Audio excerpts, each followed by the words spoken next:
Ja, velkommen til RG News. Det er jo lidt i nogle andre rammer, end det plejer at være, men vi er gået ind i maskinrummet, og det er allerbærst på kontoret i dag, Niels. Ja.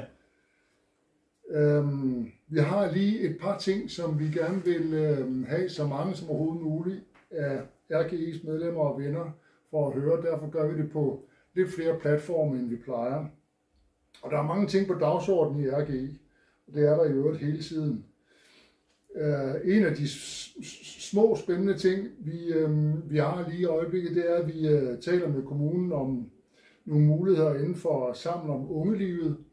Det kan vi ikke rigtig røbe, men det bliver offentliggjort senere, og vi lover, at det er faktisk rigtig spændende. Men den store dagsorden, det er selvfølgelig at drive vores projekt fremad, Raklev Idræts- og Kulturcenter. Ja.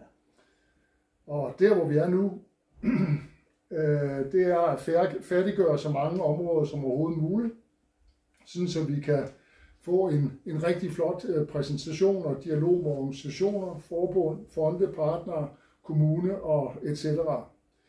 Vi vil have orden i panelhuset som altid, så det kræver tid og koordinering. Vi har jo et fælles overordnet mål, og det er jo at realisere visionen for et idræts- og kulturcenter lokalt og for de mange. Bestyrelsen vil godt bede vores medlemmer, venner af RGI og andre, der har en veneration for de blå, om at støtte helt konkret realiseringen af Raklev Idræts- og Kulturcenter, og det koster penge. Vi søger mindst 100 personer, gerne mange flere, men mindst 100 personer, der giver hver mindst 200 kroner. Bestyrelsen og udvalgsmedlemmer er selvfølgelig de første, der spytter i kassen. Målet er, at mindst 100 personer giver mindst 200 kroner, og som per automatik giver et tilsvarende skattefradrag til giveren. Det betyder samtidig, at RGI bliver godkendt som almennyttig eller almenvelgørende forening efter skats paragraf 8a eller skats paragraf 12 stykke 3. Og Niels, betyder det noget ud over det?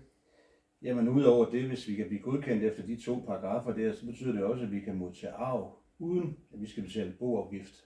Så hvis der er nogen, der har lyst til at sætte sit testamente, så er det nu. Så det har vi mulighed for, når vi bliver godkendt? Ja. Okay. Det er...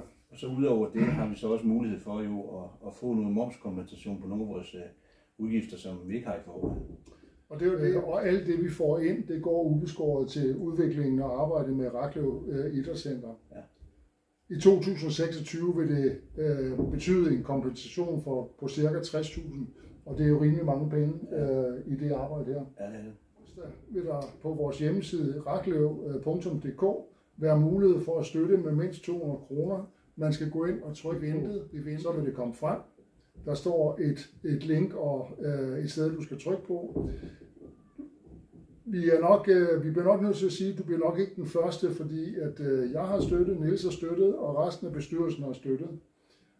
Ja.